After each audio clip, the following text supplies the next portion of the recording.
Oke, Bapak Ibu. Mhm. Bismillahirrahmanirrahim. Raditu billahi rabba wa bil islami dina bi Muhammadin nabiyya wa rasula rabbi zidni ilma warzuqni fahma.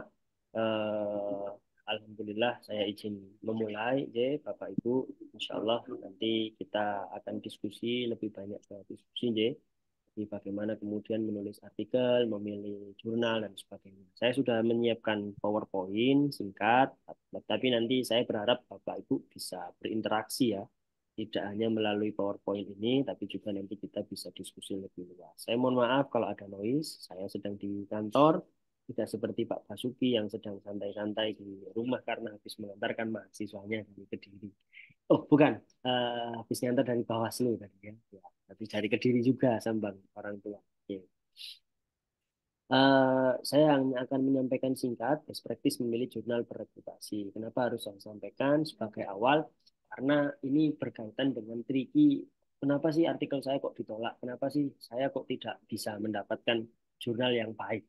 Ya, seperti yang sudah disampaikan oleh Gus Boy tadi bahwa koleganya Bu Devi itu, ya Bu Yuswa itu mengikuti jauh-jauh dari Madura ke Solo dengan biaya yang 2 kali lipat seingat saya. Jadi beliau mengeluarkan biaya 3,5 juta untuk hadir di Solo di luar akomodasi transportasi ya.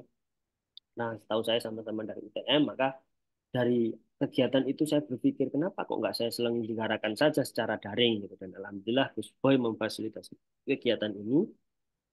Nah, kalau daring lebih fleksibel, yang penting outputnya. Setahu saya, walaupun Bu Uswah itu sudah mengikuti acara di Solo sejak awal 2023, mungkin Maret atau Mei gitu ya. Karena narasumbernya saya dan Gus Boy juga, sampai sekarang belum terbit artikel. Setahu saya ya, sudah terbit berarti saya yang kelewat. Maka ini saya coba akselerasi dengan ya kita fasilitasilah teman-teman yang butuh bantuan itu biar konkret, kita kasih sharing ilmunya, tapi kita juga pandu sampai artikelnya terbit. Intinya kan seperti itu, bahwa untuk dapat dan bisa minum ketika kita haus, kita harus mengambil gelas itu. Tidak mungkin kita hanya ngomong haus nih, gitu. Tiba-tiba air datang ke bibir kita, ke mulut kita dan masuk untuk kita minum, gitu kan tidak bisa. Maka dengan kami meminta ada artikel, maka setidaknya ada poin bahwa Bapak Ibu sudah sungguh-sungguh untuk terbit artikelnya di jurnal internasional bereputasi. Apapun kebutuhan. Jadi Gus Iboy sempat spill bahwa Bu Devi ingin guru besar. Pak Haris juga insya Allah dalam proses guru besar. Kalau Pak Basuki ini kayaknya luaran penelitian. Terus Bu Sinta yang qadarullah berhalangan hadir, dosen saya juga di UB itu juga untuk luaran, oh guru besar. Tahu saya untuk guru besar. Jadi eh, camp yang pertama ini 4 orang yang kita hadirkan dan dinamikanya susahnya luar biasa gitu, narasumbernya itu ya satu nggak bisa satu bisa, satu nggak bisa satu bisa gitu kan. Hari Sabtu kemarin kalau Allah saya sedang di Bandung gitu kan, ya sedang ada acara walaupun saya bisa curi-curi waktu untuk membuka laptop, tapi kan acaranya di dalam konteks yang lain gitu. Ya nggak nyaman juga, saya mohon maaf. Alhamdulillah hari ini bisa terselenggara terlaksana ya. Saya akan bagikan tips dan triknya tadi seperti yang sudah disampaikan bahwa ada beberapa artikel yang sudah saya tulis, ini profil saya di Scopus sudah ada 29 dokumen. Saya menghitung ada satu, dua, tiga. Setidaknya ada 3 dokumen lagi yang masih belum muncul di Scopus. Jadi kurang lebih insya Allah profil saya nanti artikelnya ada 30. Dan saya berharap ke depan kita bisa kolaborasi. Sekali lagi, biaya yang Bapak Ibu keluarkan untuk agenda ini adalah tidak hanya untuk menambah ilmu, tapi juga menambah jejaring. Bapak Ibu bisa bertemu dengan, misalkan Pak Aris bisa kenal dengan Pak Basuki, Bu Devi kenal dengan Pak Aris yang asli orang Madura tapi sekarang domisili di Malang, gitu ya. Gus Boy juga orang Madura tapi sekarang rumahnya dekat rumah saya di Malang, gitu ya. Juga Bu Sinta seharusnya yang qadarullah ya beliau ada ngajar hari ini. Nah, saya berharap profil Bapak Ibu nanti ke depan ini bisa naik ya, bisa banyak lebih Scopus indeks gitu ya. Nanti kalau Bapak Ibu tahu persyaratan untuk mengajukan penelitian di BIMA, BIMA itu aplikasi yang disediakan oleh Dikti, penelitian eksternal itu minimal indeks Scopusnya 2 untuk jadi ketua. Ya, nah, gimana cara indeksnya 2? Artikelnya harus cukup banyak, citasinya juga harus cukup. Alhamdulillah saya sudah 6, sudah cukup untuk jadi ketua dengan jabatan fungsional minimal adalah lektor. Ya, seingat saya untuk bisa jadi ketua penelitian. Jadi ini penting sekali Bapak Ibu. Kemudian ini karakter dari jurnal-jurnal internasional bereputasi. Saya akan menutup mata dari poin yang kedua dan ketiga dan seterusnya. Kita akan fokus di jurnal terindeks fokus. Kenapa? Ada pengalaman saya mendampingi dekan di salah satu perguruan tinggi swasta. Ya, beliau itu ada artikel cukup menurut saya untuk kebutuhan kepangkatan guru besarnya, tetapi bukan di jurnal terindeks Scopus, yakni di Web of Science ESCI. Ada 2 atau 3 artikelnya sudah terbit. Apa yang kemudian menjadi alasan reviewer tim PAK menolak itu adalah karena menurut tim PAK ini tidak lazim di konteks untuk penghitungan KUM sebagai syarat karya ilmiah khusus. Saya agak kaget juga. Padahal untuk terbit di jurnal terindeks Web of Science itu lumayan susah. Malah kalau sekarang lebih mudah di Scopus di Indonesia. Karena per hari ini ada 44 jurnal hukum Indonesia yang sudah terindeks di Scopus dengan kuartil dan SCR yang beragam. Jadi kalau Gus Iber mengatakan 70% dari 44 itu saya sudah pernah terbit, Allahu a'lam. Saya kok yakinnya mungkin di bawah itulah. Tapi insya Allah ada. Ya, 50% ada insya Allah, seingat saya. Nah, berdasarkan pengalaman itulah kemudian saya ketika diminta bantuan oleh teman-teman itu sudah fokus bukan lagi di jurnal yang terindeks Web of Science, tetapi langsung Scopus. Scopus. Scopus itu ada berapa? Ada banyak. Kuartilnya Q1 sampai Q4. Syarat untuk guru besar itu minimal Q3 dengan SCR berapapun. Kalau masa jabatannya seperti Pak Haris yang sudah lebih masa kerjanya sudah 10 tahun lebih dan sebagainya itu Q berapapun insya Allah aman. Ya, asalkan menjadi penulis pertama. Ya, setidak-tidaknya di satu artikel jurnal terindeks Scopus. Ya, Q1 itu paling tinggi, Q4 itu paling rendah. SCR mulai dari 0, sekian sampai angka utuh 1, 2, 3 dan seterusnya. Nah, kita akan fokus ke jurnal-jurnal yang terindeks Scopus. Scopus. Nah, ini yang sering menjadi kesalahan kita, Bapak Ibu. Ya, kita sering submit artikel di jurnal yang mungkin dalam tanda kutip predator. Banyak sekali email yang masuk, banyak sekali tawaran dari kolega, baik yang dengan tulus menawarkan ke kita atau yang hanya ingin memanfaatkan kita saja. Pak Fatih kok bisa ngomong seperti itu, pengalaman. Saya juga pernah mendapatkan tawaran ini itu. Saya ikuti 1 bulan ada di Scopus, kemudian discontinue hilang. Padahal bayarnya nggak murah, 2 digit. Ini Pak, benar prosesnya rasional lah, 1, 2 bulan terbit. Ada proses review dan sebagainya. Dulu kan katanya jurnal Predator itu adalah jurnal yang sangat mudah, tidak pakai review langsung terbit. Ini enggak, pakai proses review, terbitnya juga 2 bulan, gitu ya. Artinya enggak 1 minggu submit terus tiba-tiba terbit, enggak. Bayarnya juga 2 digit, ya katanya jurnal Predator itu kan gorengan murah 1, 2 juta terbit gitu. Enggak juga, ternyata kok Allah masuk di database Scopus 1 bulan hilang. Maka cara pertama adalah memilih jurnal dengan tema yang spesifik sesuai dengan artikel kita, sesuai dengan kesahihan kita. Saya tahu ya, walaupun Bapak Ibu mungkin ada yang senior, tidak, wah, berapapun saya bayar. Ini bukan soal uang. Tetapi ini tentang soal bagaimana kemudian artikel yang kita terbitkan itu menunjukkan reputasi kita. Reputasi kita, legasi kita di ranah akademik. Ya, temanya spesifik. Makanya saya kan nggak tahu artikelnya Mas Basuki ini tentang apa. Kalau tentang PT UN nggak bisa masuk di legality. Makanya ini proses untuk memilih. Ya, legality tentang apa? Maret ini legality topiknya hukum Islam. September topiknya tentang hak asasi manusia. Jadi dalam setahun kami rapat dan ini kita tentukan. Maret ini ya, termasuk artikelnya tadi Pak Direktur ngomong kan kalau halaman 1 sampai 16 itu artikel beliau. Iya, beliau membahas tentang bagaimana pengisian jabatan kepala daerah dengan perspektif hukum Islam. Gitu ya. Maka yang pertama ini kita harus memilih juga. Tema spesifik tidak semua bisa. Kenapa, Pak? Karena kalau untuk diajukan ke timpak itu tidak semua bisa disetujui. Timpak itu mereka adalah profesor yang mereka pakar juga. Ya. Mereka pakar di bidang tertentu. Kalau kita bicara hukum misalkan, hukum itu banyak, ya. Pak Basuki saya nggak tahu ya kepakarannya di bidang apa misalkan. Misalkan kepakarannya di hukum administrasi negara. Submit, terbit artikelnya. Artikel hukum pidana misalkan. Nggak bisa. Nanti tim Pak akan bertanya, loh, beliau ini artikelnya banyak hukum administrasi negara. Atau hukum Islam misalkan. Hukum Islam. Beliau ngajarnya juga hukum Islam. Tetapi kenapa artikel yang dipersyaratkan sebagai karya ilmiah khusus itu terbit di jurnal hukum pidana? Kalau jurnal hukum saja mungkin lebih umum ya. Legality ini saya ambil hukum, hukum saja. Walaupun setiap terbitan ada spesifik tema. Kenapa? Karena itu tadi ada yang dalam tanda kutip ya, timpak itu resek, tidak mau menerima artikel karya ilmiah khusus syarat guru besar atau syarat lektor kepala kalau tidak sesuai jurnal temanya, gitu ya. Nah, tapi kan Bu Bu Devi juga belum apa menunjukkan ya, Bu Sinta juga belum. Yang sudah baru Pak Aris, karena Pak Aris itu sudah lama ya. Hari Jumat atau Sabtu kemarin itu sudah submit di Journal of Law and Legal Reform. Scopusnya punyanya Fakultas Hukum Universitas Negeri Semarang. Mas Ridwan, semua nanti siang kita undang ya. Harus spesifik, harus tahu kebutuhannya ya. Jadi kalau bisa harus linear.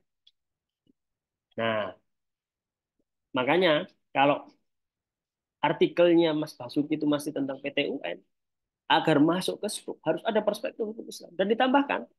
Kalau tidak agak susah untuk masuk ke legality. Kecuali Mas Basuki nanti milih, oh sudahlah, nanti kan setelah sesi ini ada Pak Haryanto ya di Purwokerto, mungkin bisa.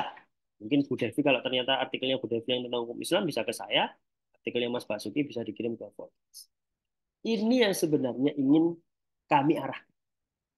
Ya, kami tidak bermaksud menggurui, tetapi ini adalah kebutuhan. Ya, nah, misalkan eh, Bapak Ibu ngantar anak gitu ya. Anak itu kan kalau sekolah kan pakai seragam, uniform, kecuali kuliah. Hari Senin apa? Ya, hari Selasa apa? Tidak mungkin kemudian seragamnya hari Senin dipakaikan hari Selasa. Ya, nah, kecuali Senin Selasa sama gitu. Atau hari Senin dipakaikan hari Rabu, susah. Ya, susah, susah masuk. Kasihan anaknya itu. Ya, sama. Artikel Bapak Ibu akan kasihan kalau ternyata salah sabit di jurnal. Ya, misalkan jelas-jelas jurnal itu nulis, saya contohkan di Madura ya, Al-Ihkam ya, Jurnal Hukum dan Peranata Sosial. I1 sudah, ya. Tetapi yang kita tulis adalah bukan tentang peranata sosial. Peranata sosial itu berarti lebih cenderung dekat ke bagaimana kehidupan sosial di masyarakat. Nah, kita nulis terkait konsep yang itu lebih filosofis, itu akan susah masuk. Kita harus mencari jurnal yang konsepnya tentang filosofis, filsafat hukum. Sehingga apa? Sehingga nanti ketika dinilai oleh tim PAK masuk juga. Wah, ini nanti guru besar hukum filsafat atau filsafat hukum. Guru besar bidang filsafat hukum. Seperti itu. Kemudian ada juga paradigma yang salah dalam memilih jurnal internasional bereputasi untuk kebutuhan PAK atau kebutuhan luaran penelitian. Kalau luaran penelitian sih agak mudah Mas Basuki ya. Yang penting oh ini Scopus, database di Scopus ada gitu ya, cair dananya sekian persen gitu ya. Harus cek kuartil itu di webnya Scopus. Banyak orang salah mencari sumber kuartil dan SCR. Mereka nyarinya di mana? Simago. SCIMAGO JR itu. JR itu saya nggak tahu junior atau apa gitu ya. Kalau Neymar Junior, JR itu kan Neymar Junior, bapaknya Neymar, gitu ya. Dia anaknya namanya Neymar juga karena anaknya Junior. Salah mencari sumber kuartil dan juga SCR itu dari webnya Simaku. Yang benar dari mana? Dari Scopus. Ya, tim PAK menilainya dari Scopus. Simaku itu tidak update. Bahkan banyak jurnal-jurnal predator itu yang masih ada database-nya di Simaku. Sementara di Scopus sudah tidak ada. Ya, sudah discontinue, sudah tidak ada database-nya. Sehingga harus buka betul webnya Scopus. Dilihat betul, oh ini kuartilnya sekian. Oh ini SCR-nya sekian. Ya, nanti setelah ini akan saya bukakan webnya sehingga kita bisa tahu bareng-bareng, gitu ya. Nah, kemudian yang terakhir, ini yang sering kali saya mau bilang lucu juga nggak tega. Tapi kalau dibaik-baiki juga nggak masuk akal. Apa? Seringkali banyak sekali masuk melalui email, ya. Karena di webnya Legality itu hanya saya kasih email untuk korespondensi. Itu menanyakan, ada nggak proses fast track? Ini jujur, bagi kami para pengelola, ini sangat merendahkan harkat dan martabat. Kenapa kok merendahkan harkat dan martabat? Ya, gimana mau terbit di jurnal internasional bereputasi, sementara dia meminta proses yang cepat dengan alasan ini itu. Saya punya uang berapapun saya bayar. Bos, ini bukan soal uang. Ini kredibilitas, ini akuntabilitas. Sekali lagi saya bilang, dan ini soal legacy. Bagaimana performa akademik kita ditunjukkan dengan artikel kita terbit di jurnal yang bereputasi. Flagship kampus, jurnal yang tingkat keterbacaannya tinggi. Ya, jadi Bapak Ibu harus mengestimasikan kalau memang mau submit, ya submit bulan ini. Berapa idealnya Pak? 3 sampai 6 bulan. Jadi dari proses submit sampai terbit itu idealnya 3 sampai 6 bulan. Ini ideal ya, ideal. Tetapi ada proses yang tidak ideal. Misalkan apa? Karena proses kami mengirim artikel sampai nanti layak terbit itu panjang. Bapak Ibu submit artikel. Ya Mas Basuki itu sudah saya WA berkali-kali. Segera submit Mas. Ternyata nggak pede juga submit ke Legality karena temanya tidak hukum Islam. Gitu kan, makanya sampai sekarang belum submit. Sejak bulan lalu. Ya, sejak awal-awal ada Yudikanisia Scopus kan. Ya kan?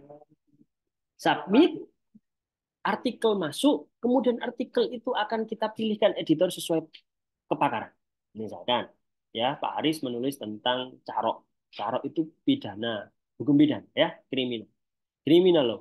Kita carikan editor, kalau bisa yang guru besar, yang pakar di bidang hukum pidana. Oke, editor, handling, sudah dipegang. Sama editor dibaca dulu artikelnya. Nah, oke, layak ini. Kalau layak, editor akan mengirimkan artikel tersebut kemana? Reviewer. Idealnya 3. Kenapa? Kalau ada satu yang menerima, 2 menolak, maka artikel itu ditolak. Ya, idealnya 3. Ganjil. Ya, kalau dua-duanya menerima, berarti kita terima. Satu aja nolak, kita terima. Apalagi tiga-tiganya menerima, gitu kan? Kita terima. Ya, dikirim ke reviewer. Ada reviewer yang cepat. Di Legality paling cepat itu hitungan jam.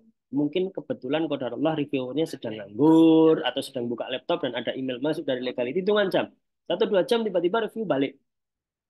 Hasil review dari reviewer itu kita kirim ke author. Berapa jangka lama artikel itu dari editor dikirim ke reviewer? Reviewer untuk bekerja 1 bulan. Ini sistem dari OJS. Reviewer itu dikasih waktu 1 bulan untuk mengerjakan proses review itu. Tapi ada yang lebih dari 1 bulan. Sehingga artikel itu lama nggak diapa-apa. Prosesnya. Ya, kembali ketika sudah ada hasil review, dikirim ke author, author bisa saja lupa tidak buka email. Atau pas buka email sedang ada rapat, sedang ada kerjaan. Nah, ini kan authornya dosen semua, gitu, Bapak Ibu ada yang sedang menduduki posisi di struktural, ya, ada yang sedang ini itu gitu kan. Maka ketika author itu tidak segera merevisi, prosesnya lebih panjang.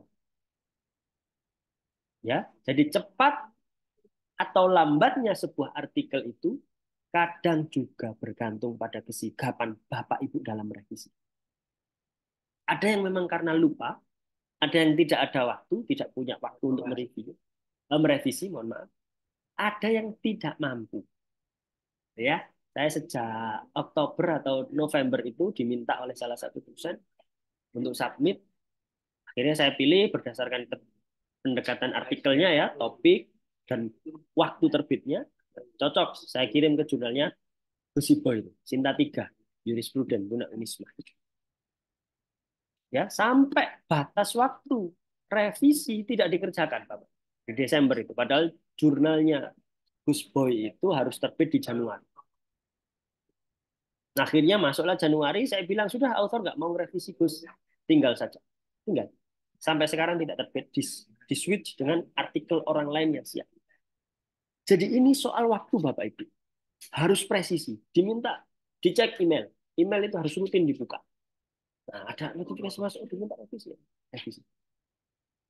Ya, tidak bisa kemudian kita diamkan. Karena selain ada 1 bulan reviewer ditugaskan untuk mereview, ada juga 1 bulan author harus merevisi. Jadi misalkan hari ini tanggal 4 Februari, maka maksimal revisi itu harus dikembalikan oleh author ke web atau OJS-nya jurnal tersebut maksimal 4 Maret. 1 bulan. Ya, lebih biasanya otomatis akan ditolak. Alasannya apa? Bapak Ibu tidak sanggup merevisi. Padahal sebenarnya kita sanggup, bisa, lupa nggak dikirim. Ada yang seperti itu, Pak. Sehingga yang terakhir itu adalah dalam memilih jurnal, kita harus mengestimasikan kapan waktunya. Sangat tidak masuk akal, misal Bapak Ibu tahu bahwa jurnal saya terbitnya itu setiap bulan Maret dan September. Tapi di bulan Maret atau bahkan Februari misal, Bapak Ibu masih submit untuk edisi itu. Sebenarnya tidak masuk akal. Kenapa? Ya proses reviewnya sangat singkat berarti. Histori artikelnya nanti akan terbaca. Sementara real ini ya nanti bisa ditanyakan ke Gus Boy itu yang mungkin 2 atau 3 kali itu nulis artikel di legality. 3 bulan. Beliau 3 bulan. Proses review, revisi hingga sampai terbit. Gitu ya. Jadi kalau memilih jurnal dilihat dulu. Oh, kebutuhannya saya butuh terbit bulan Mei misalnya. Nah, sekarang sudah harus submit.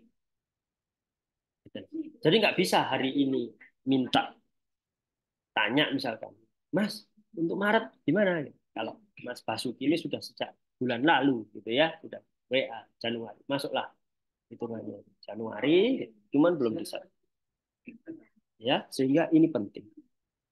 Di paling bawah saya menyampaikan bahwa hasil kita Bapak Ibu terbit artikel Digi 1, 2, 3 tergantung pada usaha kita. Pak Haris ini tahu lah, beliau mantan ketua Askot PSSI Kota Malang. Bagaimana kemudian atlet-atlet sepak bola itu membentuk otot, latihan, dribbling, passing, ya gimana mereka supaya bisa tidak hanya lari-lari tetapi positioning juga bagus gitu kan. Itu kan butuh latihan. Tidak mungkin tiba-tiba ada atlet karbitan yang mohon maaf, Pak Haris ini cerita Pak Haris juga. Kalau atlet karbitan dalam tanda kutip doping mengkonsumsi obat ini itu di puncak karir sakit itu pasti sakit itu dan ada atlet di Kota Malang yang seperti itu sakit itu top beliau itu bintang sakit sakit ya. Nah, maka saya di dalam forum ini tadi sudah disebut oleh Gus Boy apa tadi katanya pemegang saham atau apa tadi ya benar-benar mewanti-wanti Bapak bahwa proses yang instan itu tidak. Komisaris, komisaris. Komisaris, iya, iya, komisaris, betul ya. Tidak ada proses yang instan, Bapak Ibu. Tidak bisa kita itu instan. Ya, dulu presenternya Dokter S, apa? Dokter Rian ya, Rian, Rian Tamrin atau siapa itu? Dokter Os itu yang ada di TV itu. Beliau dokter, Bapak Ibu. Gagal. Meninggalnya kenapa? Sakit perut. Karena apa? Suka makan mie. Mie instan itu enak, Bapak Ibu. Tapi dulu dari sejarahnya, mie instan itu dibuat sebagai cadangan perbekalan konsumsi saat perang. Jepang yang menginisiasi itu. Jadi instan. Kalau mie biasa itu Cina katanya yang bikin. Tapi yang menjadikan instan itu apa? Dan ternyata sudah banyak membunuh orang. Nah, kalau kita tidak mau terbunuh di usia muda, ya selain takdir ya, terbunuh di ruang-ruang akademik maksud saya. Maka jangan sekali-kali biarkan ide kita terbit di jurnal-jurnal baik. Kita pilih jurnal yang benar-benar bagus. Kata teman saya, jurnal yang bagus itu salah satu karakternya adalah flagship kampus. Apa itu flagship kampus? Jurnal yang diterbitkan oleh kampus. Insya Allah kampus kan nggak mungkin, dalam tanda kutip ya, jualan. Masuk kampus jualan, artikelnya sekali terbit 100 gitu ya. Satu artikel dicas 10 juta. 100 kali 10 juta, 1 M. Wah, terbitnya tiap bulan kan nggak mungkin. Kampus kan punya standar etika moral, gitu kan? Ya, itu. yang ingin saya wanti-wanti. Jadi hasil kita insya Allah itu tergantung dari jerih payah kita. Nggak bisa kemudian kita cuma tanya si boy, Gus si boy. Kalau nulis itu sungguh-sungguh itu. Setiap subuh itu biasanya tidur. Kalau begitu ada target nulis artikel itu, oh, beliau nggak tidur. Ke- Kecuali Mulai- diganggu dirimu ke rumah, Iya. Jadi nggak saya itu makan. kadang resek ya. Setelah sholat subuh itu beli nasi ke rumahnya si boy. Tak ketok-ketok. Oh, sarapan gitu. Tidur. Kayaknya hanya si boy ini, Pak Aris, Bu Evi, apa Devi yang tidur, orang Madura yang tidur setelah subuh itu. Orang yang lain itu buka toko 24 jam kok. Ini orang Madura yang agak aneh. Setelah subuh tidur ini ya. Jadi usaha kita itu wah nggak ada proses yang instan Bapak Ibu. Saya Q1 yang gratis itu 6 bulan. Saya berdarah-darah. Proofread bayar. Saya ingat waktu itu satu halaman kalau nggak salah 50.000 Bapak Ibu. Sementara kalau jurnal di luar negeri itu berhalaman-halaman. Hampir 30-an halaman. Untung saya patungan. Ya, ini yang tadi disampaikan oleh Gus Boy adalah kita harus kolaborasi. Maksud dari kolaborasi adalah kita menambah gagasan, menambah duit buat patungan. Itu maksudnya sebenarnya. Jangan tulis sendiri, berat. Gitu ya, kata Dilan kepada Mile. Ya, nah, ini maka yang terakhir, ini sudah saya sampaikan di mana-mana, Gus Boy juga familiar dengan PPT ini, big konsep. Konsep besarnya adalah seperti kita bersepeda. Saya tahulah, Bapak Ibu pasti pernah bersepeda. Ya, pernah bersepeda. Orang yang bersepeda itu tidak akan pernah tahu pada kayuhan keberapa dia akan sampai. Misalkan saya dari rumah ke UMM, saya nggak akan tahu kayuhan keberapa. Walaupun tak hitung itu susah presisi juga, ya kan? Karena di jalan kadang ada lubang, kadang ada macet, nggak tahu. Sama Bapak Ibu, kita nggak tahu pada ikhtiar keberapa. Saya nggak tahu ya artikelnya Pak Haris, Bu Devi, Mas Basuki, Bu Sinta itu sudah berapa di Scopus. Apakah sudah memenuhi untuk syarat maju guru besar atau kepangkatan yang lain, saya nggak tahu. Tetapi kita harus fokus pada ikhtiar kita, bahwa kita tidak tahu pada ikhtiar keberapa, Allah kabulkan. Kita nggak tahu pada doa keberapa, tiba-tiba Allah, oh ya, cukup. Ya, orang ini sudah pantas untuk jadi guru besar. Ala kulihal, kita nggak tahu. Ya, tugas kita apa? Ikhtiar. Kita nggak tahu kapan Gus Sibo itu akan jadi rektornya Unisma. Kita nggak tahu. Tapi kita menghargai ikhtiar beliau yang sudah pernah jadi wakil dekan 3 di Fakultas Hukum Unisma, Amin. gitu ya, yang sudah membantu ini itu, ya kita nggak tahu. Mungkin kita ketemu di sini, tapi sampai kita ketemu mungkin di mana, di bawah Ka'bah gitu kan, sedang umroh, tiba-tiba ketemu, ayo sudah jadi profesor sama-sama. Kita nggak akan. Tugas kita, ikhtiar kita adalah yang maksimal. Ya, baik. Ini saya rasa ini buku saya ya. Ini buku saya dan si Boy. Nanti kalau mau minta buku ini ya biar dikirim sama si Boy atau kalau ketemu lah kita agendakan kapan-kapan. Muluring ya. Baik, cukup. Ini akan saya stop share.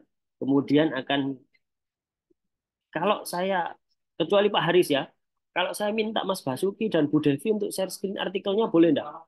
Kalau Pak Haris kan sudah disubmit dan sudah mendapatkan jurnal. Nah, yang belum itu kan Ini ya tiga-tiganya saya belum. masih nyari artikelnya kelupaan. Oke, ya. Mas Basuki Pak, apa sudah siap? Sudah, Pak siap, siap, Basuki Pak. sudah siap. Pak Oh Basuki itu ya, sudah siap. ya saya Gus, G. jenengan jadi anunya Gus, host soalnya Gus. Jenengan yang Oh bisa J. menjadikan Pak Basuki co-host. Ya, sebentar.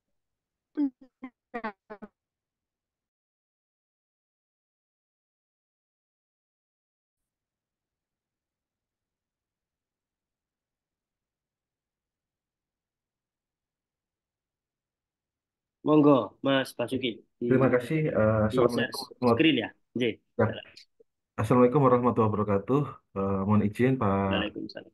Dr. Salahuddin Al-Fatih, Pak Dr. Haji Ahmad Sibai, Pak em, Bu Devi, dan Bapak Haris Tofi. Mohon izin, saya Basuki Kurniawan. Di sini saya mengangkat tema tentang hostage gizling as a conservative tool for enforcing administrative justice decision in Indonesia. Ini sebenarnya merupakan bagian dari luaran penelitian yang ingin saya tulis. Ini yang saya pun perlu belajar karena apa namanya jurnal itu saya nggak mendalami, harus disampaikan Pak Pak Fatih tadi tahu spesifik, linear, kemudian legality, anunya apa aja, kemudian jurnal bereputasi, Simagus, Scopus, submit, ada waktunya, kemudian kecepatan revisi paper itu masalah waktu yang harus presisi itu juga di sini masih belajar juga karena kenapa? Ini hal baru ya.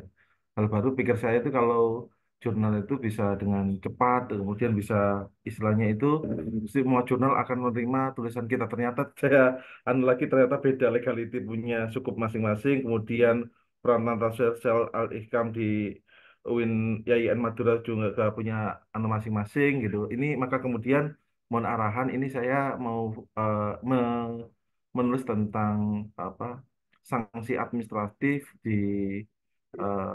putusan PT UN di Indonesia. Itu arahnya yang saya tulis di sini adalah tentang eh, abstrak ini ya ini adalah beberapa putusan di PTWN itu tidak bisa dilaksanakan karena di pasal 116 Undang-Undang PTWN, Undang-Undang Nomor 5 1986, Yunto Undang-Undang 9 tahun 2004 dan perubahan yang kedua Undang-Undang 51 2009 itu masih belum bisa memberikan kepastian hukum. Kenapa belum bisa memberikan kepastian hukum? Di sini saya memberikan contoh tentang putusan PTWN yang ada di Lombok, kemudian putusan yang ada di em, Madura juga tentang Pamekasan itu kemudian di Gereja GKI Yasmin kemudian juga di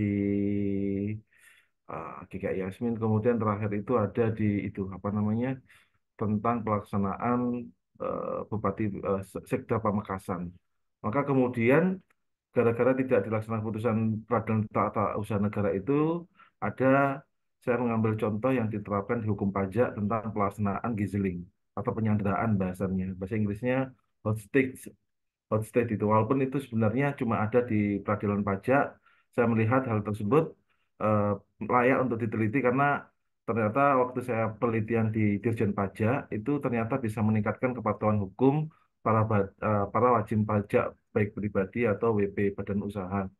Memang sebenarnya bahasa Inggrisnya ini saya juga sambil belajar juga penulisan bahasa Inggris dan kemudian hal ini saya rasa menarik karena tentang hukum administrasi itu jarang ada yang mengangkat. Saya kemudian kalau andaikan diizinkan, saya ingin menyambungkan ini ke hukum Islam mungkin Pak Salahuddin. Kalau diperbolehkan dari judul apa Gizilik ini mau apa saya tambahkan perspektif apa perspektif al-maslahah mungkin atau apa siasat dusturiah mungkin itu bisa saya tambah juga Pak Fatih kalau diperkenankan kalau itu bisa masuk di skup legality. Tapi ini merupakan bahan kasar yang saya tulis tentang pelaksanaan Giziling ini yang mana saya melaksanakan ini menggunakan metode penelitian dua hal, yakni adalah yuridis normatif dan yuridis empiris, karena tidak cuma bicara tentang norma peraturan perundang-undangan, kemudian norma kasus, tapi juga kita bicara social legal. Di sini saya penelitian di Dirjen Pajak, di Ombudsman juga, kemudian di Hakim PT UN dan juga para pengacara sebenarnya. Tapi ini karena ini semua satu paper yang tidak bisa saya tulis semuanya, maka cuma saya ringkas saja dengan teknik penelitian, yakni adalah yuridis normatif dan yuridis empiris di sini. Kemudian hasil yang ingin saya apa namanya saya temukan di sini adalah tentang perlunya perubahan di Undang-Undang PTWN, Undang-Undang 51 tahun 2009 pasal 116 karena pasal 116 itu belum bisa memberikan kepastian hukum dan kepatuhan hukum bagi badan pejabat tun untuk melaksanakan putusan PTWN. Di situ kenapa baik sanksi administratif dan juga sanksi uang paksa atau ganti rugi itu belum bisa memberikan em, kepatuhan hukum. Walaupun sebenarnya ada namanya asas Kernbegovet Zonder eh, Delichtsrecht itu, yakni adalah konsep para ada kesalahan pribadi pejabat dan ada kesalahan jabatan atau foto personal dan foto de service. Kalau foto service itu ya ini adalah karena kesalahan jabatannya, maka dia yang dihukum adalah pejabatnya kemudian. Kalau karena kesalahan pejabatnya tersebut kemudian yang tidak melaksanakan putusan PT UN, ada asas bertanggung jawab atas pejabat, bertanggung jawab dia itu, bertanggung jawab untuk melaksanakan putusan peradilan. Maka asas Begorvet itu kemudian bisa mengarah dia itu untuk mentaati putusan peradilan tata usaha negara atau administratif. Dalam hal ini mungkin Gieseling yang diterapkan di hukum pajak itu bisa diterapkan atas asas Genbegevert Zonderdeligrecht tadi itu, asas yakni bertanggung jawab atas jabatannya. Sedangkan kalau faute personal itu yang dihukum adalah pribadi pejabatnya karena menyalahgunakan jabatan. Itu maksudnya di ranah pengadilan tindak pidana korupsi atau faute personalnya. Dalam hal ini memang tentang PTUN ini, mohon izin, mohon arahan para eh, para pemateri, ini merupakan hal yang tidak banyak orang meneliti, Mas Yan, ini hal baru. Sebenarnya hal baru ini saya ingin membuat masukan terhadap pelaksanaan peradilan tata usaha negara yang belum bisa memberikan kepastian hukum itu untuk memberikan perubahan di Undang-Undang Pasal 116 Undang-Undang PTUN. Oh, karena putusan PTUN baik itu Duangsom yang dari sini, ya, Duangsom itu menjadi pertanyaan apakah ini saya mendapatkan makna Duangsom itu wawancara dengan Hakim PTUN Jakarta tentang pelaksanaan Duangsom itu apakah dikenakan pada pribadi pejabat, apa dikenakan pada uang pejabat atau uang negara. Selama ini di peradilan apa namanya di peraturan pemerintah, Duangsom itu dikenakan Pak menggunakan uang uang negara atau APBD. Maka hal tersebut memberikan tidak memberikan efek jera kecuali kalau dikenakan pada pada apa namanya pada pribadi, harta pribadi pejabat tersebut itu kemudian bisa memberikan efek jera atas dasar asas Gen Begover tadi itu asas bertanggung jawab atas suatu jabatan. Kemudian administrasi sanction, yakni adalah ada sanksi administratif dan juga ada sanksi pidana. Jadi ternyata ada dua hal. Kalau sanksi administratif itu adalah sifatnya reparatorir, sedangkan sanksi pidana itu adalah ultimum remedium. Di manakah terletak sanksi sanksi Gieseling ini itu? Sanksi Gieseling setelah saya teliti itu ada di tengah-tengah antara sanksi pidana sama sanksi administratif yang kita sebut sebagai in cauda venenum. Nah, in cauda venenum ini merupakan bagian terobosan ya mana merupakan sanksi administratif yang memberikan efek jera. Dan kemudian dalam hal ini banyak negara yang menerapkan, cuma in cauda venenum itu adalah sanksi administratif yang dekat dengan sanksi pidana yang memberikan efek jera. Maka hal ini kemudian bisa menjadi terobosan hukum ke depan mungkin menjadi pilihan dalam pelaksanaan putusan peradilan tun untuk perubahan ke depan di sini. Karena melihat hal tersebut, saya meneliti tentang Gizeli ini. Andai kan mungkin memang ada obstacle, ada masalah pelaksanaan PTUN di masyarakat tentang adanya regulasi yang nggak jelas, kemudian kepatuhan, selain juga ini ada tentang regulasi yang tumpang tindih, tidak memberikan kejelasan, itu kan banyak regulasi yang belum bisa memberikan kepastian. Kemudian hal ini tidak adanya lembaga eksekusi, karena di PTUN itu, Peradilan Tata Usaha Negara itu, eksekutornya itu tidak ada. Eksekutor adalah pejabat atasan. Sedangkan peradilan tun itu yang hakim ketua peradilan itu cuma sebagai pengawas eksekusi. Saya ke depannya ini ingin merubah pasal 16 itu eksekutornya adalah jurusita PTUN. Terus apa ada panitera dan ada jurusita PTUN di pasal 116 ayat 4 Undang-Undang 51 tahun 2009. Andai kan ini sebenarnya agak murni administratif Pak Fatih, terobosan host host taking ini atau gizeling ini sebagai salah satu cara untuk meningkatkan kepatuhan para badan pejabat untuk melaksanakan putusan PT UN di sini. Ini merupakan pilihan kami untuk bisa menjadi terobosan hukum permasalahan kepastian hukum bagi pelaksanaan putusan peradilan tun di Indonesia. Andai pun ini legality gitu kan, saya menarahan ini mau dimasukkan di mana? Andai kan di legality mungkin apakah boleh saya tambahi apa namanya mungkin siasat dusturia, perspektif siasat dusturia, atau mungkin ditambahi apa Pak Boy itu istilahnya itu eh, teori tentang konsep makosid syariah, maslahat, mungkin maslahat, karena ini eh, apa namanya hukum administrasi saya mau narik-narik ke konsep makosid syariah kayak kayak apa namanya apakah diperkenankan gitu karena kan ada hal yang kalau kami saya ngajar di mata kuliah logika dan juga politik hukum Islam dan politik hukum itu kan sebenarnya di UINHAS itu konsep makosid syariah sebagai enrichment sebagai batu uji analisis juga tentang penerapan hukum di Indonesia itu merupakan bagian untuk bisa memperkaya suatu pengayaan materi. Mungkin itu yang bisa apa namanya bisa saya sampaikan walaupun saya harus menyesuaikan dengan apa template yang ada di beberapa jurnal. Mungkin saya mohon arahan karena masalah jurnal ini saya masih belajar Pak. Karena kita itu kan taunya cuma nulis, taunya cuma ngajar, sedangkan ini hal baru. Maka saya terima kasih pada Pak Fatih yang memberikan rekomendasi link waktu itu dan saya kontak Bu siapa namanya ini Bu Musdalifah.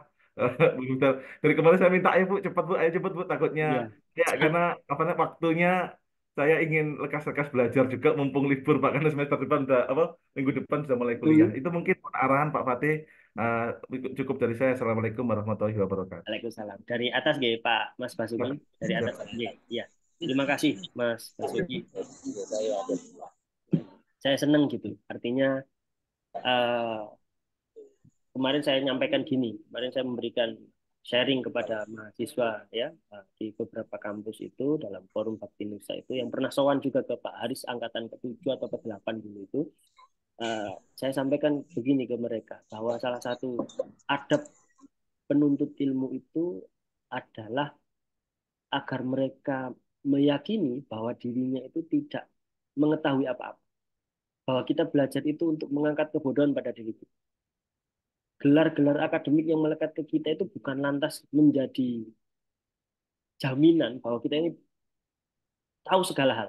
Kenapa? Karena Allah sendiri di dalam Al-Quran gitu ya. Kemarin ini saya sampaikan. Saya ulang lagi di sini, mumpung saya ingat. Bahwa di dalam Al-Quran itu Allah menyampaikan di 5 ayat pertama yang diturunkan kepada Rasulullah. Quran surat Al-Alaq ayat 1-5 itu salah satu ayatnya berbicara begini. Alamal insana malam ya'lam.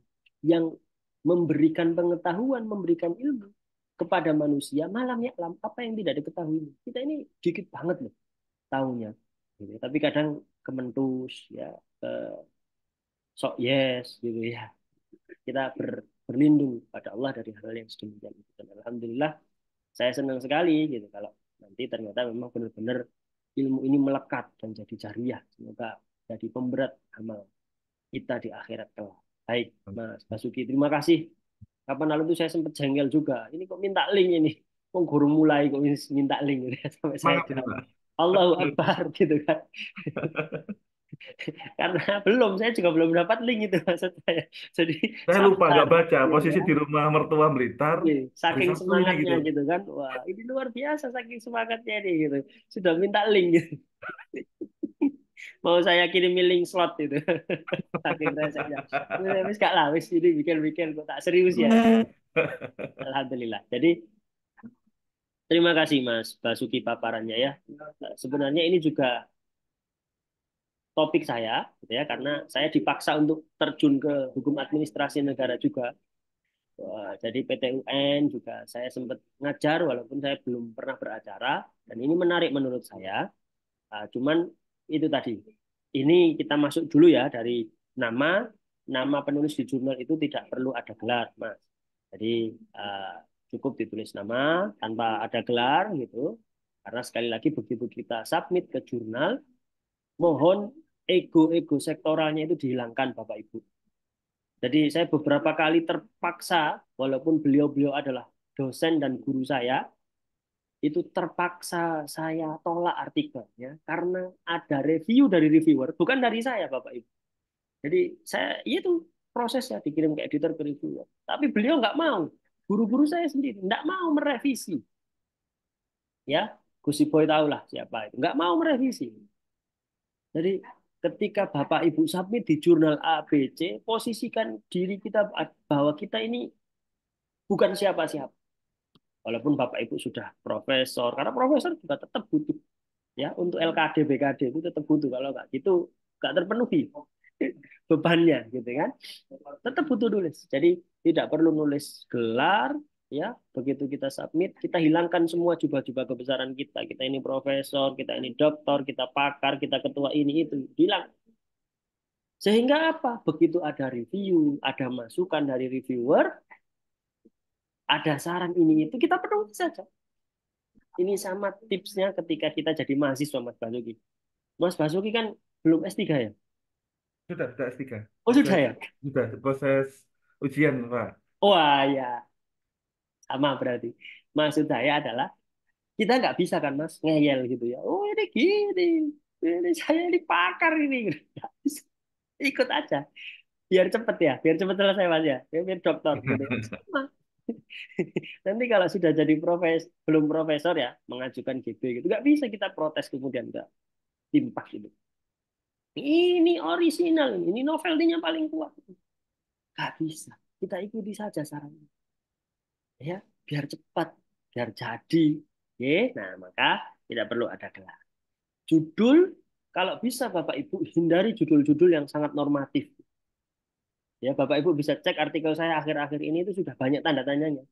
Dulu itu karena saya saking bodohnya itu saya juga menghindari tanda tanya di judul, di dalam artikel kecuali rumusan masalah ya itu saya hindari. Tapi sekarang banyak itu artikel saya di judul itu ada tanda tanya. Sudah tidak lagi misalkan analisis putusan MK tentang Undang-Undang Cipta Kerja sudah saya hilangi. Malah saya ganti misalkan jadi gini, putusan MK tentang Undang-Undang Cipta Kerja, apakah adil? Nah, is it fair? Itu, itu lebih menarik orang untuk membaca. Kalau jurnalisme botrek, ini istilah bagi teman-teman jurnalis ya, karena saya juga dikit-dikit tahu ilmu jurnalis. Itu jurnalis-jurnalis botrek ini kan lebih suka dengan judul-judul yang clickbait. Maka tons clickbait ini sekarang sudah mulai masuk ke artikel-artikel ini, sehingga tidak terlalu kaku, Mas Basuki. Ya, intinya Mas Basuki ingin ngomong apa sih di artikel ini? Intinya itu tentang perubahan di Undang-Undang Peradilan Tata Usaha Negara yang kedua, Ah, Undang-Undang Nomor 1 ya, 2009 itu PTWN-nya tentang ingin direvisi. iya perubahan eksekusinya Pak Fatih. Ah, ya, ya, itu kan bisa dibuat lebih. Ya, nanti kita diskusi lebih lanjut ya, karena sesi saya kan sampai jam berapa Gus Boy ini sesi saya. Saya kalau sudah ngomong itu bisa kuat seharian itu. Sampai jam berapa sebentar ya? Saya tak cek. Jangan-jangan waktu, Hah? Jangan, jangan-jangan waktu saya habis. 10, sebentar.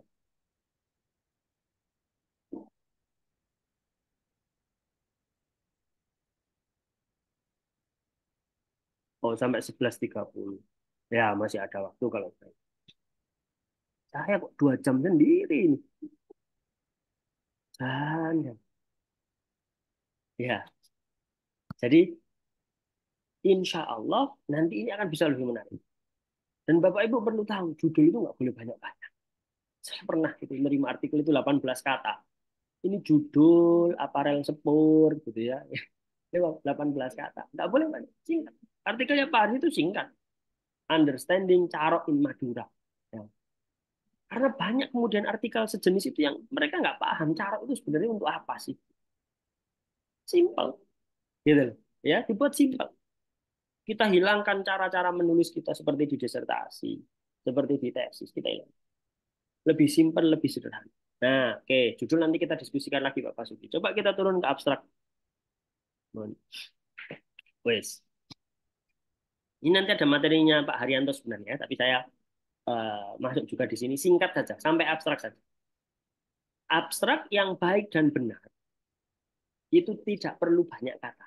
Walaupun beberapa judul itu nulis 150 sampai 300 kata.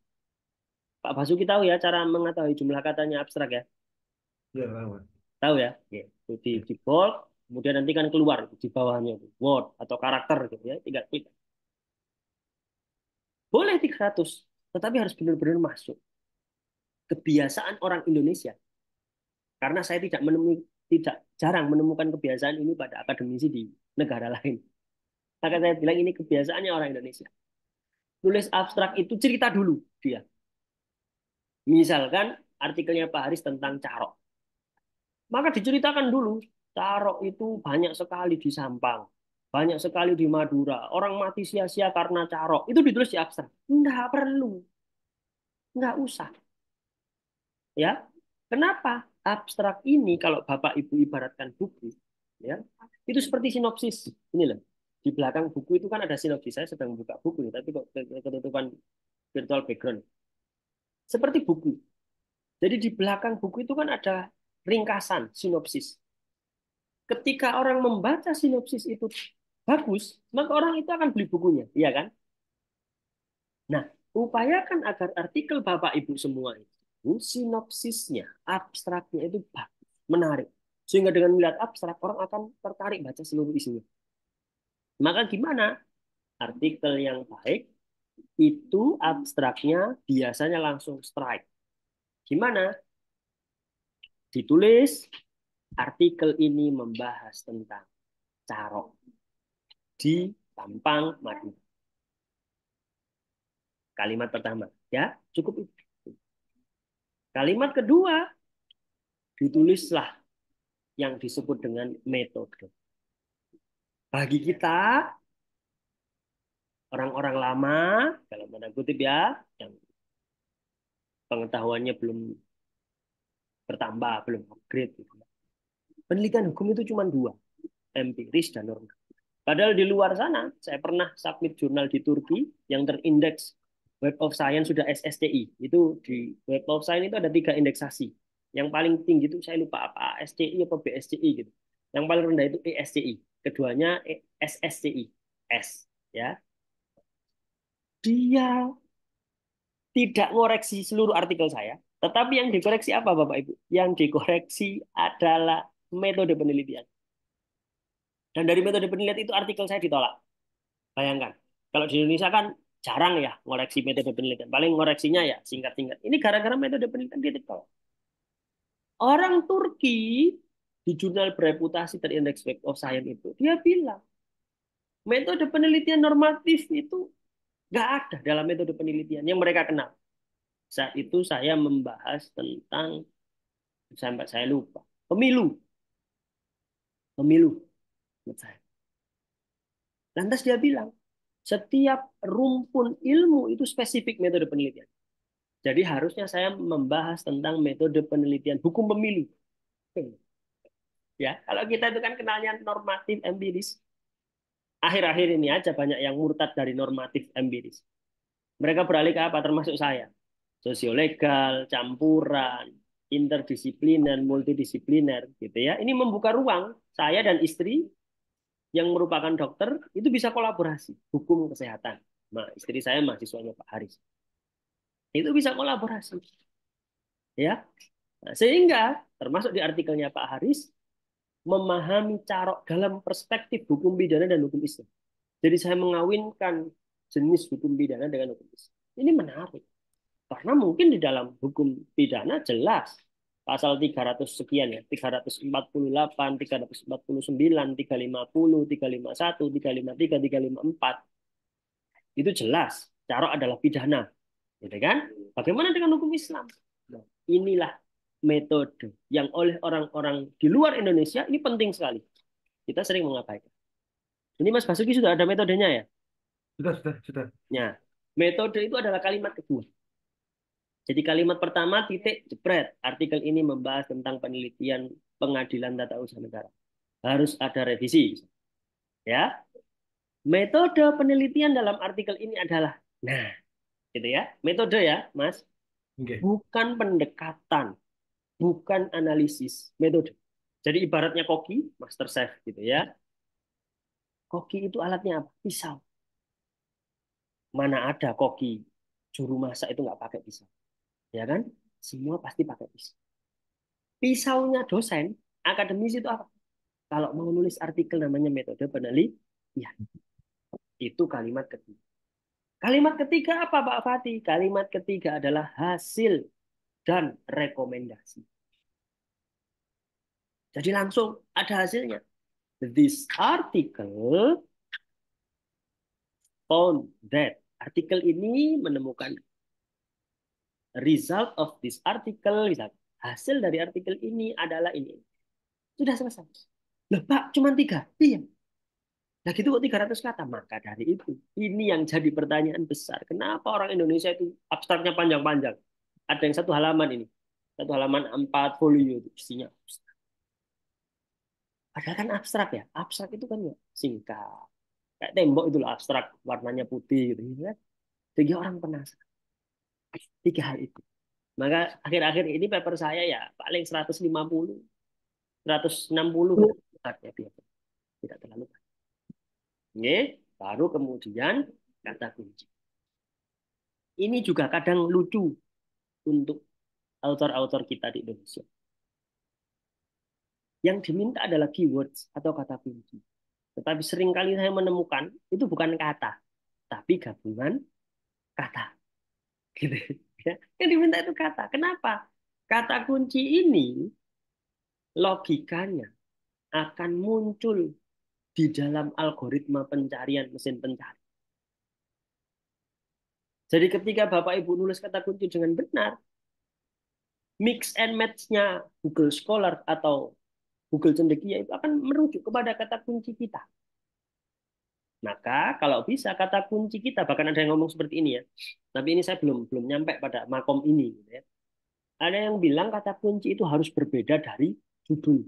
Nggak boleh sama. Kenapa? Bisa jadi sudah ditemukan oleh mesin pencari itu dari kata-kata di judul. Kalau bisa kata kuncinya berbeda dari judul. Kata kunci ya, kata, bukan gabungan. Nah, wes. Itu saya masih mencari jurnalnya, Mas. Kalau di legality harus ditambahkan dengan hukum Islam. Saya tak coba geser ke Volkes ya. Yang insya Allah Pak Haryanto setelah ini, itu nanti langsung aja beliau ditembak untuk bentar. Volkes jurnal, saya carikan cocok nggak? Tapi jangan ditemplate dulu. Sebelum nanti beliau bilang, iya, jurnal ilmu hukum dan konstitusi. Oh, masuk ini. Volkes, Mas Basuki. Nanti dibuka ya, Mas ya. Ya. Volkes, eh, jurnal ilmu hukum dan konstitusi. Masuk ini. Ada constitutional law, administrative law, ada. Jadi, Bapak Ibu sebelum memilih jurnal mana yang akan disubmit, tolong dibuka dulu jurnalnya, dilihat yang namanya AIMN Scope. Apa itu IMN Scope? Tujuan jurnal itu. Itu ada di situ. Ya, full case. Linknya saya kirim ke grup ya, Mas. Ya, target luarannya dilaporkan bulan apa, Mas Basuki? Secepatnya Pak Fatih, Oh, secepatnya kan secepatnya ya? secepatnya kan dari apa dari kebijakan daerah aja. Saya usahakan segala revisi gitu. Enggak, bukan. Target luarannya dari kampus. Ini untuk luaran penelitian. Iya, ini luaran penelitian. Kebetulan Mm-mm. ini kan sebagai syarat untuk lulus S3 di FH UNED Pak Fatih. Itu Oh, kan iya. untuk ujian tertutup terbuka itu harus ada Siap, siap. jurnal internasional. Oh, Oke, aman lah. Ya, ya. Saya kirim ya linknya di grup ya. Nanti ya Bapak. disesuaikan dengan template-nya.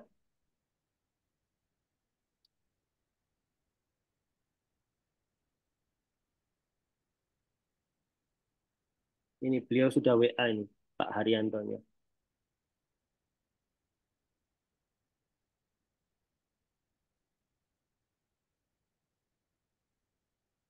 Saya kirim di grup ya Mas ya linknya ya. Iya, Nanti siap. disesuaikan template-nya. Nah, oke.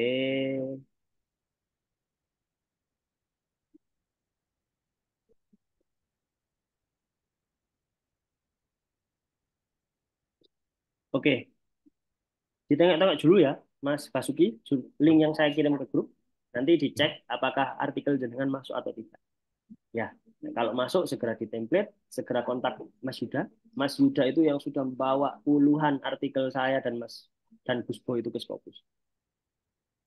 Ya, legality itu translate dan proofreadnya ke beliau semua. Mas Yuda itu expert sekali. Beliau guru. Udah UIN apa?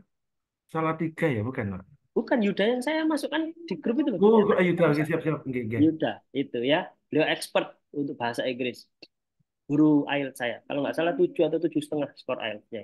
Oh, mantap sekali. Insya Allah. Insya Allah beliau. Ya, oke. Gitu ya, Mas Basuki. Terima kasih, Disimak. Pak. Nanti didengarkan dulu. Oh, coba baper. Ya, Siap, siap. masukan-masukan dari kita itu insya Allah untuk proses belajar ke depan. Sama. Saya dulu belajarnya malah nggak ikut acara gini, nggak ada ini, nggak ada contrarius camp. Langsung reviewer dan editor jurnal-jurnal internasional itu yang marahi saya.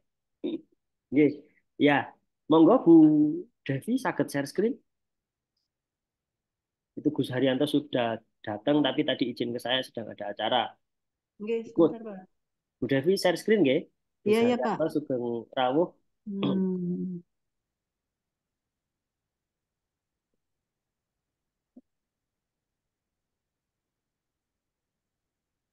Sampun, Pak. Nggih, sampun dari judul nggih, Bu. Oke. Ngapunten Gus, yang Pak Basuki itu mungkin juga bisa meniru tulisan kita yang tentang PTUN, yang di CHCLS, Gus.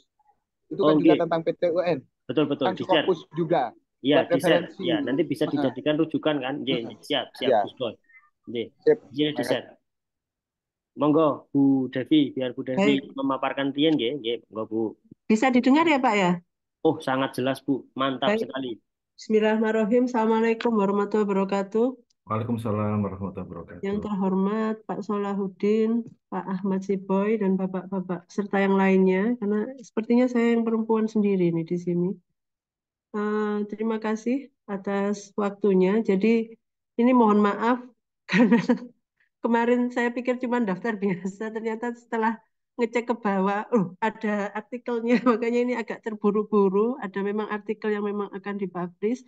Jadi ini saya akan membahas mengenai MOU antara Indonesia dan Malaysia terkait masalah perlindungan pekerja migran.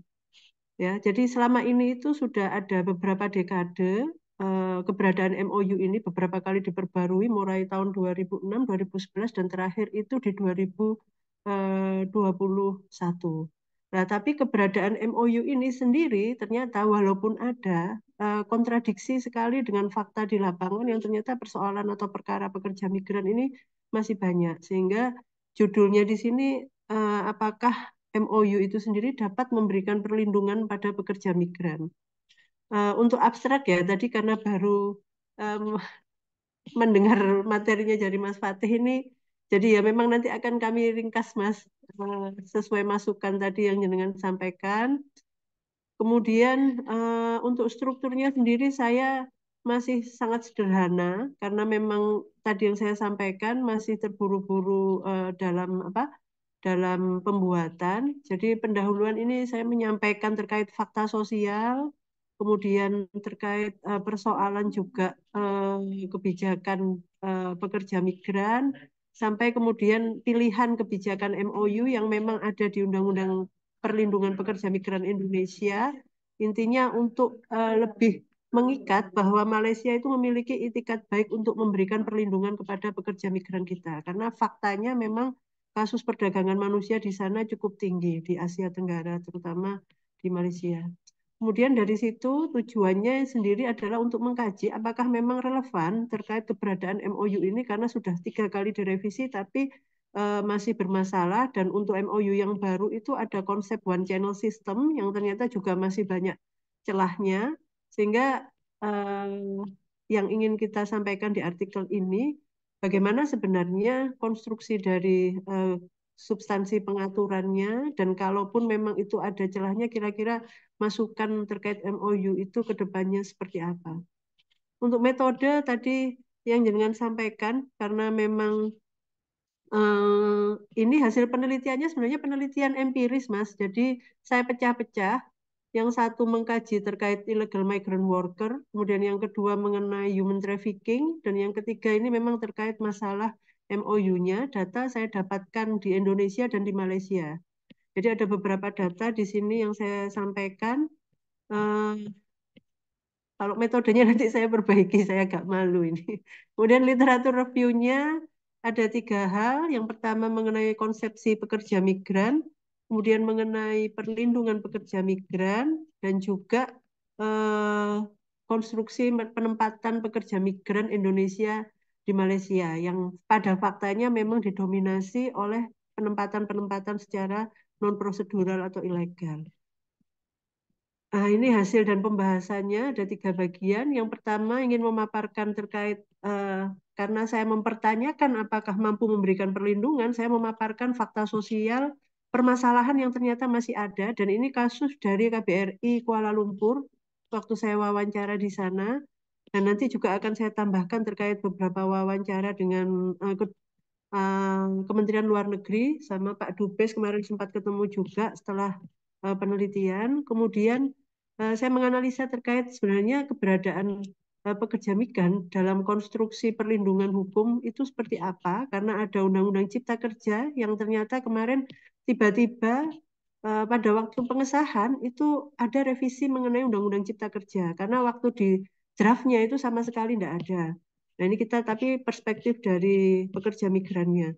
Kemudian yang ketiga, terkait masalah keberadaan MOU-nya. Konteks MOU itu seperti apa, kedudukan MOU dalam bilateral agreement, kemudian terkait perbandingan ini yang konstruksi MOU 2022 secara substansi seperti apa dan analisanya mengenai celahnya juga. Kemudian saya juga membandingkan MOU yang sudah beberapa kali mulai 2006, 2011, 2016 dan juga 2022 dan analisa di bawahnya kenapa kemudian beberapa MOU itu gagal dan permasalahannya di mana dan juga celah dari MOU yang terbaru di 2022 dan yang mungkin masih belum tajam itu terkait sarannya dan ini kesimpulannya. Untuk literatur memang masih kurang karena biasanya kalau untuk Scopus itu yang saya pahami biasanya untuk jurnalnya sekitar 30-an, minimal 30 artikel. Mungkin itu yang bisa saya sampaikan. Monggo masukannya, Mas. Oke, terima kasih Bu Devi. Saya menarik ya saya tertarik dengan apa pernyataan saya menarik. Pede sekali saya ya. Oke, terima kasih Bu Devi. Saya tertarik dengan pernyataan Bu Devi bahwa ini adalah hasil penelitian langsung dengan melakukan metode wawancara. Ini jarang karena biasanya orang hukum itu ya kayak saya, Gus Bo itu ya meneliti baca-baca buku gitu ya. Apalagi ada temennya Gus Bo itu namanya Gus Jamil itu. Bukunya itu berlemari-lemari itu ya. Saya nggak tahu kapan sempat bacanya atau tidak. Karena kita itu suka dengan penelitian normatif. Ini kan sampai wawancara. Artinya ada kebutuhan langsung di lapangan. Yang itu insya Allah dijawab melalui artikel ini. Nah, yang saya tadi Alhamdulillah Bu Devi menyadari ya terkait kebutuhan metode penelitian dan sumber. Iya. Bagus ini. Ini jarang loh Bu. Jarang ada akademisi yang mau mengakui saya kurang. Wah, zaman sekarang itu kan, wah ini nggak ada gitu. Ini luar biasa. Alhamdulillah saya senang sekali dengan jiwa kesatrianya Bu Devi. Memang ini pertama masih bahasa Indonesia ya Bu ya. Jadi Iya. kita akan rumuskan, insya Allah Mas Yuda itu nanti langsung dikontak saja. Nanti beliau Ya. juga akan menyampaikan di sesi terakhir gitu ya. Karena memang ada trikinya. Dan Gus Boy Alhamdulillah ingat ya. Saya itu agak risih ketika diterjemahkan oleh Google Translate atau APK-APK yang lain ya. Aplikasi-aplikasi yang lain. Negara hukum itu jadi country of law gitu ya. Nation of law gitu ya. Ini kak kuliah hukum ini. Kasihan yang ngajarkan Restart dan the rule of law. Sehingga nanti untuk translate itu kemudian agak turun boleh Bu? Saya akan coba lihat abstraknya di scroll G.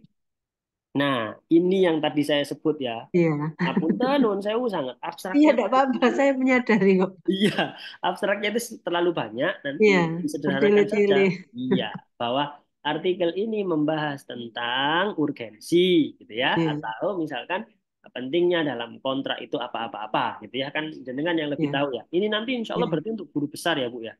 Nggih, insya Allah. Iya, kepakaran jenengan di hukum Hukum ketenaga kerjaan. ketenaga kerjaan. J, labor law ya, G, ya, Nggih. G, siap, siap. Di itu, kemudian nanti metode di strengthen di situ enggak apa-apa, jenengan perkuat bahwa metodenya monggo, jenengan bisa memilih empiris. Kalau Iya. yang populer sekarang sih sosiolegal. Sosiolegal, ya. Sosiolegal, iya. Rencananya saya sosiolegal aja Iya, kayaknya, Mas. cocok itu. Sosiolegal itu mengkaji antara yang ada di norma, yang ada di buku, dengan yang ada di kenyataan. Sederhananya itu. Tetapi jenengan masih nulis dalam kerangka sendiri gitu. Sendiri ya dalam artian ya ini jenengan tidak sedang mengajak orang dari disiplin ilmu yang lain. Kayak tadi saya contohkan kalau saya ngajak istri saya dokter, berarti ini sudah penelitian campuran interdisipliner atau multidisipliner gitu. Karena di hukum nggak ada bahas kesehatan sama sekali gitu kan. Walaupun saya tahu ada asosiasi dosen hukum kesehatan Indonesia, ada asosiasinya. Ini sosiolegal masuknya, kemudian hasilnya nanti langsung kuat gitu. Jadi orang ketika membaca abstrak ini, oh hasilnya iya. Hasilnya ini nih, oh bermanfaat di sini. Itu yang biasanya saya sebut sebagai strong novelty atau penemuan hukum respindingnya itu kuat, gitu ya, sehingga bermanfaat Bu. Ya, dalam konteks keilmuan itu kan ada output dan juga outcome. Bisa jadi ini adalah output ya, luaran dari hasil kita berpikir, hasil kita diskusi. Tapi outcome-nya apa? Outcome itu adalah ketika artikel kita dibaca orang, dirujuk. Bahkan syukur-syukur ketika Mas Basuki tadi misalkan ngomong, ini perlu ada amandemen ini, dirubah lagi ini Undang-Undang PTUN yang sudah kemarin ini kedua. Karena menurut saya ini, ya, ini kan disertasi kan, sama. Saya juga merekomendasikan amandemen disertasi saya. Maka ketika anggota legislatif kita balik di prolegnas sana kemudian memasukkan ya undang-undang PTUN, kalau saya undang-undang P3 Mas Basuki, dengan peraturan perundang-undangan itu rekomendasi untuk diamandemen itu diadopsi menjadi misalkan naskah akademik, inilah yang disebut outcome. Jadi semoga ini nanti dibaca oleh para pemangku kebijakan kita jadi outcome.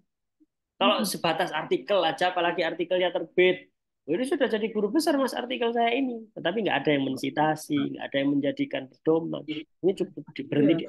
Insya Allah kebermanfaatan kita adalah itu. Nah, itu dikuatkan di bagian paling akhir di abstrak. Jadi abstrak itu Bapak Ibu sekali lagi saya ulang cukup 3.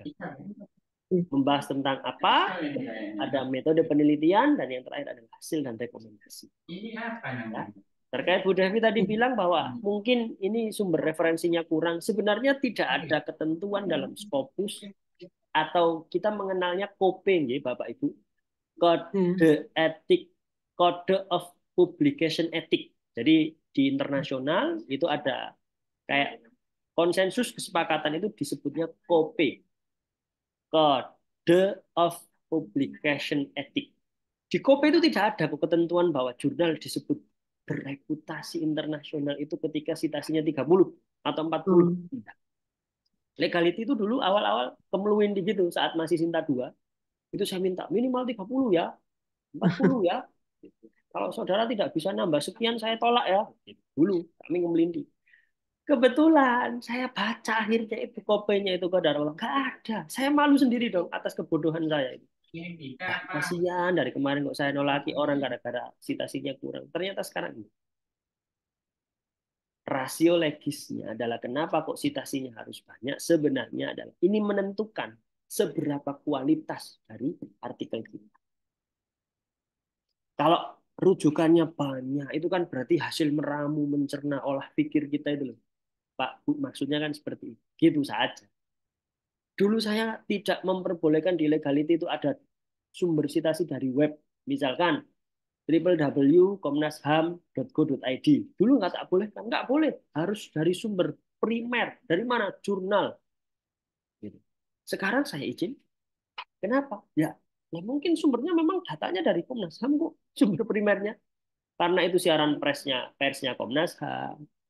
Ya, karena itu misalkan kalau Mas Basuki berarti misalkan dari webnya MA, gitu ya. Ya saya boleh kan. Kalau datanya Pak Haris itu dari Polresta Sampang, misalnya. Ya boleh. Masa harus saya paksa data Polresta Sampang itu saya manipulasi dengan jurnal? Kan nggak bisa. Nah, itu boleh. Jadi hal-hal seperti ini mungkin hoax di bidang akademik ya. Hoax dalam penulisan jurnal. Enggak harus 30. Bisa saja 25 atau bahkan 20. Kalau memang itu sudah bagus dan memang benar-benar. Selebihnya dari mana? Selebihnya saya berpikir sendiri, Pak. Selebihnya saya ya diskusi, gitu kan. Ya kan diskusi dengan tadi narasumber. Ya kan? Terkait pekerja migran itu. Diskusi, Pak. Kontraknya saya sudah tanya ini, Pak, dengan Dubes, dengan Menaker Trans, ya Bu Ida Fauzian. Itu teman saya itu, Pak. Ya, misalnya. Nah, itu boleh. Jadi nggak harus. Ya, ini hanya ya sekedar bumbu-bumbu saja. J, itu cukup saya kira Bu Devi.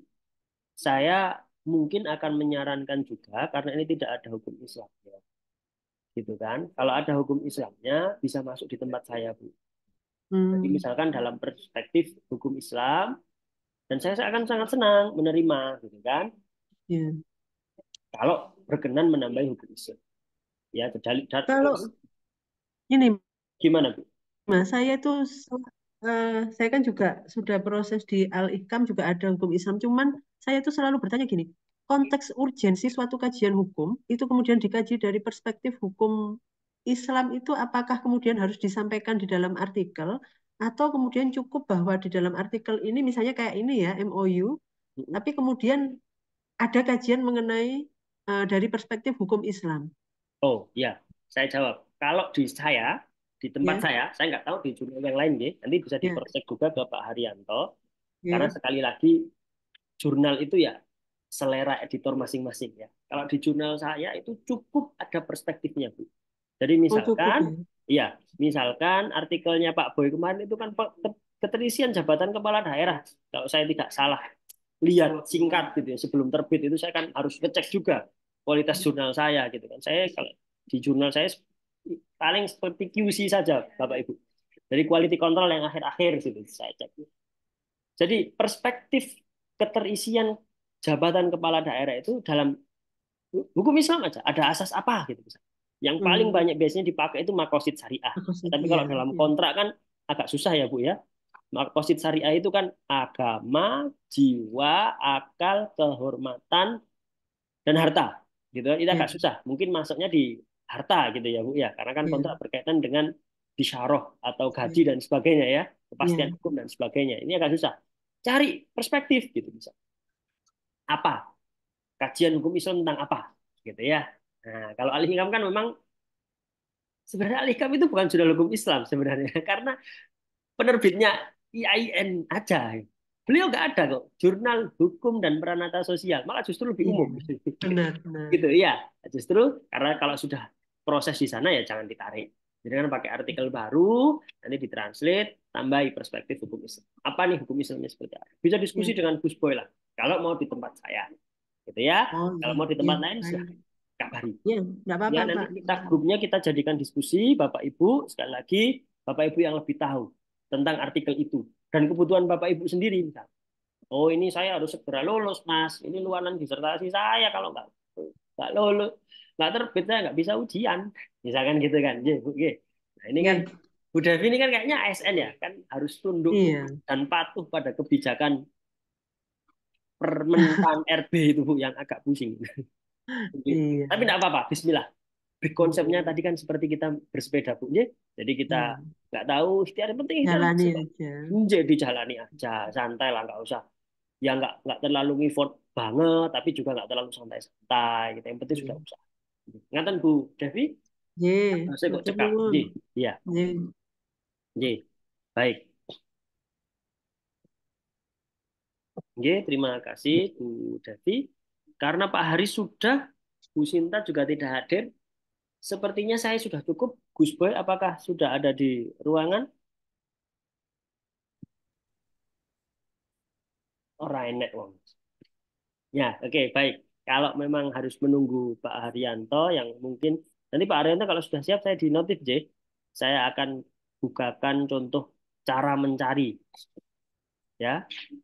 Cara mencari apa itu namanya? Gus, ngapun jenengan memang jadwalnya sampai jam masih lama jenengan Gus. Khusus jenengan masih lama. Iya. Jenengan masih lama. Ya, oke. Jadi cara mencari cara ini Gus. Siap. Sampai 11.30 jenengan Gus. Sampai sholat duhur. Ya, siap. J. Baik, saya stop share dulu.